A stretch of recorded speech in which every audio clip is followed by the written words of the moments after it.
Fala fiel, meu nome é Diego Parente, esse aqui é mais um vídeo do canal Timão na Teoria e hoje a gente vai falar sobre os preparativos para a final do Campeonato Paulista entre o nosso Coringão e o Palmeiras. Vai começar agora quarta-feira e termina no sábado, quando a gente vai saber quem é o campeão. Então tem muita polêmica envolvendo esses dois jogos, essa grande final, e é sobre essas polêmicas e sobre os preparativos de campo mesmo, sobre a situação dos times e as expectativas para esse jogo que nós vamos falar nesse vídeo, certo? Mas antes disso, por favor, curta ele, se você gostar, nos curta aí, compartilhe e se inscreva no nosso canal, quase não sai, se inscreva no nosso canal para que você continue recebendo os nossos conteúdos que tratam aí do dia a dia do nosso Coringão, certo? Então tá no ar mais um Timão na Teoria.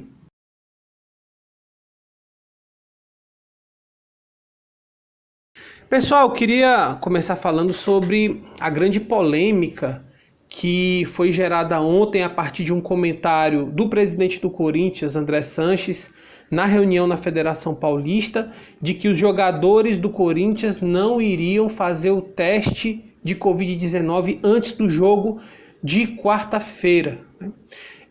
Depois aí da grande repercussão, o Corinthians emitiu uma nota dizendo que não ia fazer esses testes porque está mantendo os seus jogadores em isolamento social, concentrados, e o protocolo de segurança da Federação Paulista diz lá que se os jogadores estão isolados, não precisam mais fazer os exames. E o Corinthians, nessa mesma nota, acusou o Palmeiras de ter aí desrespeitado esse protocolo e de ter liberado os seus jogadores depois da partida contra a Ponte Preta. E isso, de fato, aconteceu. O Palmeiras liberou os jogadores e eles foram para casa e saíram do isolamento social, certo? Em relação aos times, eu acho convictamente que os dois estão muito errados. O Corinthians deveria, mesmo sem ter previsão lá no protocolo de segurança, fazer exames antes de todos os jogos, até porque isso não custa nada. A Federação Paulista tem um convênio lá com o Albert Einstein e os exames poderiam ser feitos e evitaria qualquer tipo de problema e qualquer tipo de imprevisto pela segurança dos atletas e pela segurança de todos os envolvidos. E o Palmeiras, que inclusive acusou o Corinthians a princípio, não deveria, é claro, ter liberado os seus jogadores para saírem do isolamento depois do jogo contra a Ponte Preta. Então o Palmeiras desrespeitou o protocolo de segurança que estipulava que os jogadores deveriam continuar confinados. Então os dois times estão erradíssimos, porque nesse momento deveriam se preocupar com toda a gravidade dessa pandemia. E está errada também a Federação Paulista, que deveria ter elaborado um protocolo mais detalhado, mais rigoroso, que inclusive fizesse a previsão de testes antes de todos os jogos, não só dos jogadores, mas como de todos os profissionais que fossem ali para campo, para a segurança de todos, né? Então a gente está vivendo um momento muito delicado no nosso país. O futebol, assim como as outras atividades, voltaram de forma antecipada. Nos outros países, os índices de mortes e contaminação caíram para depois as atividades retornarem. Aqui no Brasil não. Aqui no Brasil o governo vem fazendo uma péssima gestão dessa crise da pandemia, o governo federal e os governos locais também, e o Brasil está jogado às traças e nós estamos vendo aí os números cada vez maiores, cada vez mais preocupantes, sem nenhuma perspectiva de melhora, e as atividades foram voltando no meio desse caos, né? Então o futebol voltou sob o pretexto de que iria garantir ali a segurança dos atletas e de todos os envolvidos na partida. Mas o que a gente vê nesse momento é uma irresponsabilidade dos clubes, das direções e também da Federação Paulista de Futebol, que não adotaram aí os critérios mais rigorosos para garantir a saúde de todo mundo, que é o mais importante agora. A gente está vivendo um momento extremamente crítico que a gente nunca viveu na história. A gente tem perdido em todo o mundo milhões de pessoas em razão dessa doença do Covid-19, e a gente precisa inclusive passar essa mensagem para os milhões de espectadores do futebol, de que é extremamente importante agora que a gente se mantenha seguro, que quem possa fazer isso se mantenha isolado, que não contamine outra pessoa, que não se arrisque, até porque como as autoridades não estão fazendo nada, né, as pessoas precisam se virar para salvar suas próprias vidas, né? A que ponto a gente chegou de estar vivendo numa pandemia e de estar simplesmente sob responsabilidade de cada um, a sua segurança, a sua vida no meio dessa crise sanitária, dessa crise que se tornou econômica também. Mas o futebol precisa passar essa mensagem. Então mandaram muito mal Corinthians, Palmeiras e Federação Paulista, que não tiveram esse devido cuidado e esse respeito com o momento que a gente está passando, que é tão dramático.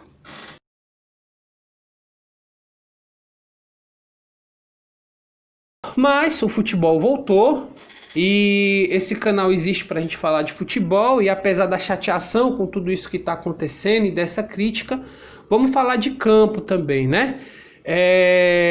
O Palmeiras, como vocês sabem, vem recebendo aí grandes investimentos nos últimos anos e hoje tem para essa final um elenco muito mais forte que o Corinthians. Porém, ter esse elenco superior tecnicamente, mais caro, não está aí se convertendo em boas atuações, né? O Palmeiras tem tido dificuldades, o Luxemburgo não está conseguindo montar o time, em todos os jogos ele faz trocas ali, durante os jogos também costuma fazer bastante substituições, mudanças táticas, porque o Palmeiras está demorando muito a se encaixar. O Dudu, que era o centro desse time, foi embora e deixou o Luxemburgo ainda mais perdido. Então o Palmeiras aí está numa fase muito imatura ainda de desenvolvimento como time, de organização e tudo mais. Então, apesar de ter um elenco bastante caro, o Palmeiras não vem aí em uma grande fase, não vem passando nenhuma segurança nos seus jogos para os seus torcedores.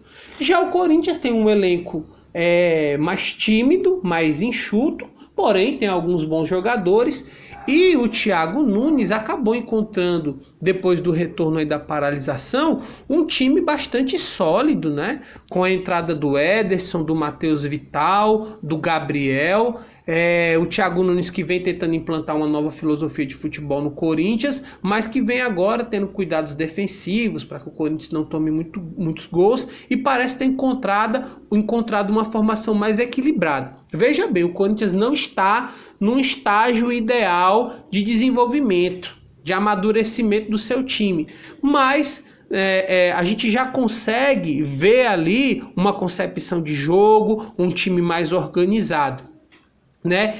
E esse nível de amadurecimento do Corinthians, juntamente ali com essas dificuldades do Palmeiras, mesmo o elenco sendo mais caro, né, superior tecnicamente, faz com que eu tenha assim, a impressão de que essa final vai ser extremamente equilibrada, né? Vai ser uma disputa bastante dura, que não vai se resolver facilmente, e não tem nenhum dos dois times que sejam superiores nesse momento. Então, falando racionalmente, teoricamente, né, vai ser uma final bastante equilibrada, porque nenhum dos dois times estão assim no auge do seu futebol, não estão apresentando um futebol com aquela segurança, com aquela beleza, né, com aquela eficiência que os torcedores querem. Então, muito provavelmente vai ser uma final bastante equilibrada. Mas para além dessas questões técnicas e mais racionais, tem outras coisas, né, que transitam pelo futebol. E eu acho que nisso o nosso Coringão leva bastante vantagem. O Corinthians vem tendo um grande desempenho nos clássicos, né? Independente de que fase esteja.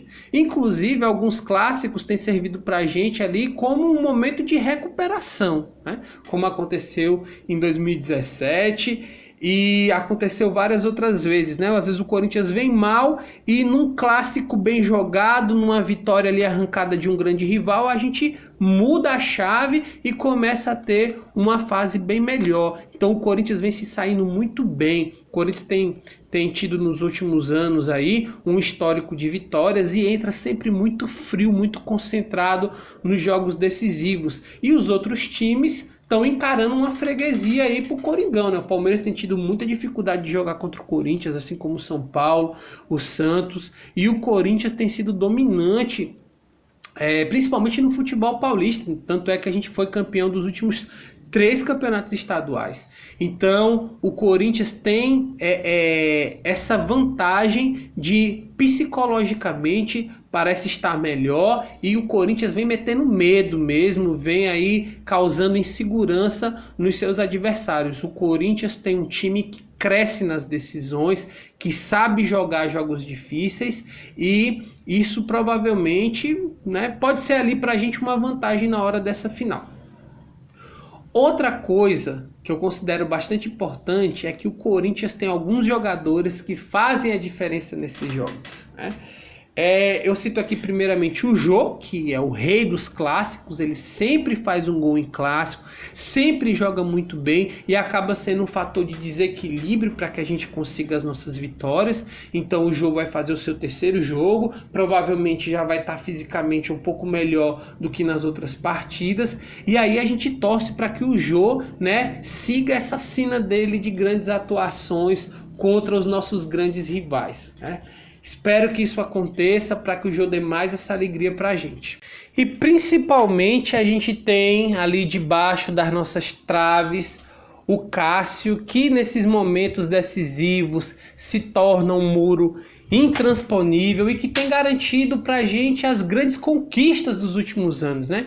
Então eu acho que o Cássio também pode ser um fator muito importante de desequilíbrio nesse jogo que é tão nivelado, tão disputado, e cada pequeno detalhe pode fazer a diferença para um time ou para outro. Então eu acho que dentro aí, né, dessas condições de igualdade, o Corinthians tem ali esses elementos, principalmente no Jô e no Cássio, que podem fazer a diferença nessa final e nos dão chance de sair com esse título tão esperado, né? Que inclusive vai contra a lógica, contra as apostas, contra as projeções que se faziam em relação ao Corinthians até muito pouco tempo atrás. Gente, espero que vocês tenham gostado do vídeo. Mais uma vez aí, curtam, compartilhem e se inscrevam no nosso canal para continuar recebendo os conteúdos. Gente, é isso. Espero que vocês tenham gostado do vídeo de hoje. Mais uma vez, curtam, compartilhem e se inscrevam no canal para que vocês possam continuar recebendo os conteúdos sobre o Corinthians, né? E a gente se vê agora depois do primeiro jogo da final, quando eu postar aí o próximo vídeo. Espero que a gente aí, né, tenha um vídeo alegre, que comemore um grande jogo, né? E eu acho que é possível, né? O Corinthians tem dificuldade às vezes ali contra aqueles times que jogam mais fechados, mas nesses jogos mais equilibrados o Corinthians costuma ir bem. Então eu acho mesmo que é possível a gente aí ter um vídeo alegre na próxima quarta-feira depois do jogo, certo? Então, até lá e boa final aí para vocês.